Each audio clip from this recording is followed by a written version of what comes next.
દાદાના વિસામો સેવા ગ્રુપ દ્વારા દર શનિવારે સાળંગપુર પદયાત્રાએ જતા પદયાત્રિકોની સેવા કરવામાં આવે છે। દાદાનું વિસામો સેવા ગ્રુપ હર શનિવારે સાળંગપુર પદયાત્રાએ જતા પદયાત્રિકોની સેવા બોટાદ જિલ્લાના હીરા ઉદ્યોગ સાથે સંકળાયેલા તમામ હીરાના તમામ વેપારી કારીગરો બોટાદથી સાળંગપુરની પદયાત્રા કરશે। આશરે 3000 જેટલા લોકો આ પદયાત્રામાં શ્રી કષ્ટભંજન દેવ હનુમાનજી મહારાજના ધામ સાળંગપુર ચાલીને જશે। ત્યારે આ તમામ હીરા ઉદ્યોગના વેપારીઓ માટે તેમજ તમામ પદયાત્રિકો માટે બોટાદથી 4 કિલોમીટરના અંતરે દાદાનું વિસામો સેવા ગ્રુપ નામનું સેવા ગ્રુપ ચાલ્યું છે, જે હર શનિવારે સાળંગપુર પદયાત્રા જતા યાત્રિકોની હર શનિવાર બપોર પછી સેવા કરે છે।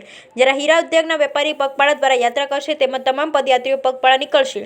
ત્યારે આજે દાદાના વિસામા સેવા ગ્રુપે તમામ પદયાત્રિકો માટે તેમની સેવામાં શનિવારે વહેલી સવારે 5 વાગ્યાથી તેમની સેવામાં તત્પર રહેશે।